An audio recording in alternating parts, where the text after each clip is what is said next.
Sa mundo na punong-puno ng giyera, langis at power moves ng mga bansa, may isang lugar na parang niregla yung dagat na sobrang pula at yung bundok akala mo may snow. Pero ang totoo, 50 degrees Celsius ang init. At sa isla na to, hindi lang nila tinatapakan yung lupa, kinakain nila. Ito ang buhay sa gedli ng Strait of Hormuz.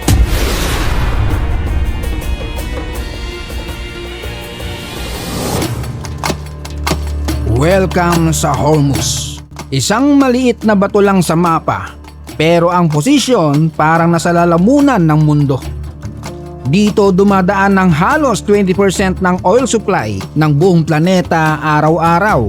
Ibig sabihin, habang ikaw nag-aabang ng rollback sa gasolina, dito literal na dumadaan ng pera ng mundo sa harap ng bahay nila. Pag tiningnan mo sa mapa ang Middle East, makikita mo yung parang makipot na daanan ng tubig. Yan ang Strait of Hormuz, highway ng oil tankers. Sa gitna, isang maliit na isla, parang itlog na naligaw sa sabaw. Para makarating, sasakay ka ng ferry mula sa Bandar Abbas na siksikan at pawisan.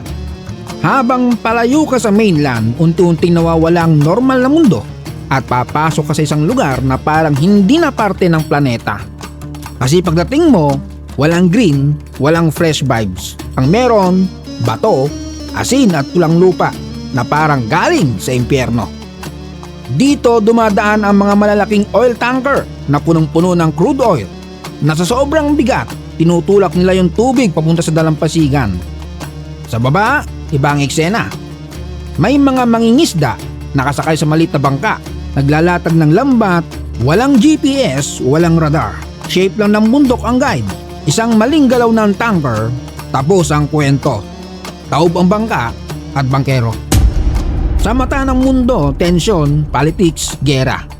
Pero sa kanila, simpleng fishing village lang. Walang pakialam sa oil prices. Ang importante, may ulam mamaya.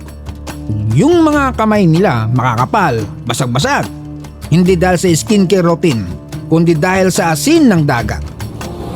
Pero ang isa pang kalaban dito, ang lupit ng panahon. Dahil pagsapit ng July, halos wala ng hangin.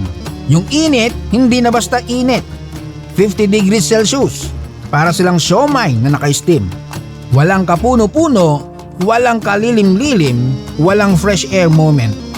Ang meron lang, bato at araw o impyerno starter pack.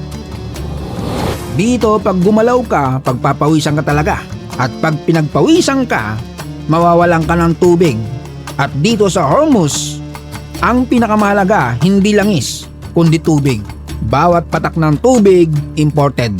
Galing pang mainland, sakay ng diesel ferry. At pag na-delay pa yung ferry, dahil sa alon o bagyo, nako po, survival mood agad sila.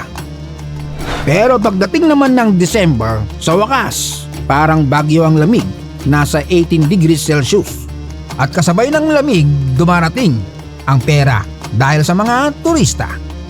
Yung dating tahimik na pier bigla nagiging palengke. Sasalubong sa kanila, kakaibang kulay, ingay at amoy ng gasolina at mga nakuunahang tuk-tuk driver. Ito yung pagkakataon nilang tumiba kasi ang winter 3 to 4 months lang. Ibig sabihin, kailangan kumita ngayon kasi sa summer, impyerno ulit. Kada biyahe, isang araw na may pagkain ng pamilya. Kaya mga driver, kayod marino. At ang mga bahay nila rito, open house.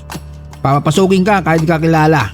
At hayain ka ng tsibugan, natrato kang VIP. Huwag ka lang maarte sa ulam. Sa loob ng ilang buwan, ang isla hindi na parang survival zone. Parang vacation paradise. At eto na, dadaling ka ng tuk-tuk papunta sa pinaka-weird na lugar sa mundo. Habang papalayo ka sa village, puro bato, puro tuyong damo. Pakiramdam mo, nakaapak ka na sa Mars. Yung buhangin hindi malambot, parang basang bakal na dinurog. Yung hangin may kasamang pulang alikabok, parang free facial scrub. At pag umulan, yari, parang bumabaha ng dugo. Yung mga turista na mamangha. Yun nga lang, yung pulang alikabok, papasok sa sapatos, sa kuko, sa damit, at di basta-basta nawawala. At dito mo maiintindihan kung bakit may nahuhumaling sa lugar na to kasi sobrang kakaiba. Pero eto ang pinakamalupit na twist. Hindi lang nila tinitingnan ng lupa, hindi lang nila binebenta, abay kinakain nila. Yung pulang lupa tinatawag nilang gelak. Sasalain, aalisin ang bato, tapos hahaluan ng tubig at spices. Ang resulta, pulang sauce na galing sa bundok. Lasang maalat, amoy lupa at parang ulan na tumama sa bakal. At hindi yan pakulo para sa turista.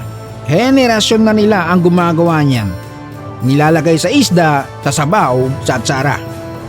At paniniwala nila ang bakal sa lupa pampalakas daw ng dugo. Ang mga babae dito parang galing sa ibang panahon. May suot na mask,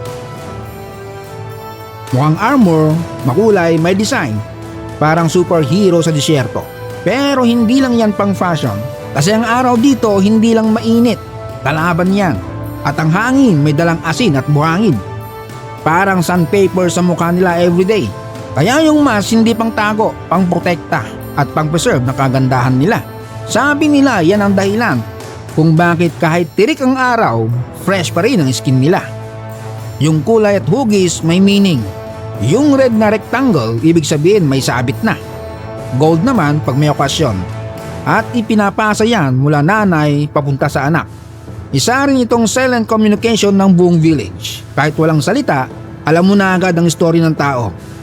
Pero ang kabataan ngayon, syempre modern na. Sunglasses na lang at scarf na umay na sa mask. At alam mo ba sa ilang lugar sa Iran tulad ng Hormuz, may mga babae na kinakasal as early as 15 years old. Kasi sa kanila bahagi ito ng kultura at realidad ng buhay. Sa lugar na kulang sa trabaho at resources, ang kasal minsan nagiging paraan para mabawasan ang gastos ng pamilya. Paraan para magkaroon ng seguridad. Ibig sabihin, hindi lang pag-ibig, survival strategy din. Ganun pa man, may mga simpleng pangarap din ng mga kababaihan sa Hormuz. Isa dyan ay makarating man lang sa mga gubat sa hilagang Iran, makalanghap ng sariwang hangin at makaranas ng bundok na hindi gawa sa asin. Para sa kanila, parang ibang planeta na yon. Simple lang ang buhay nila.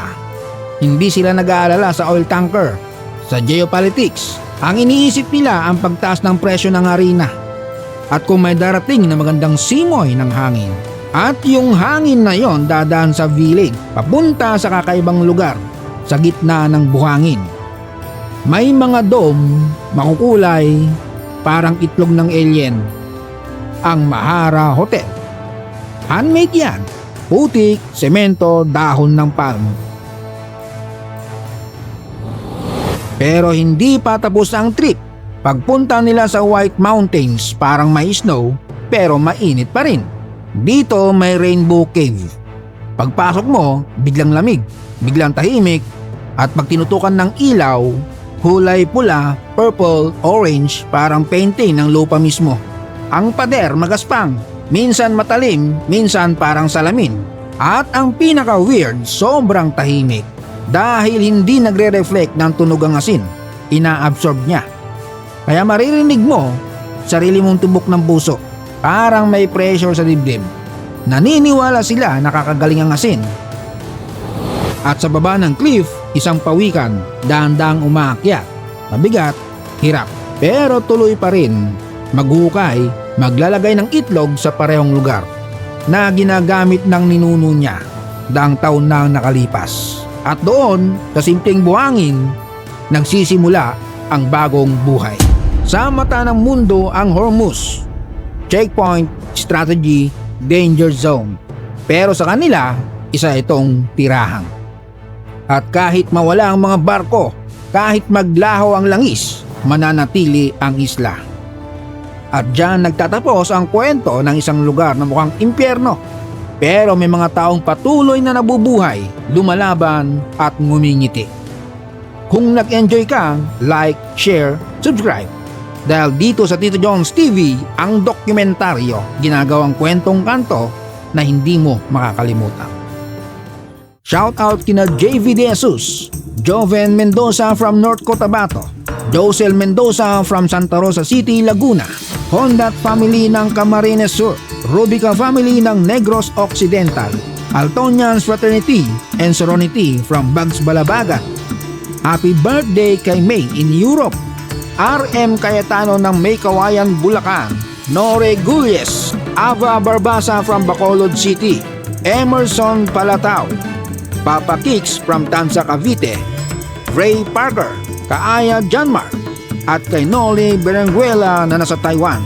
Salamat sa panonood, hanggang sa muli.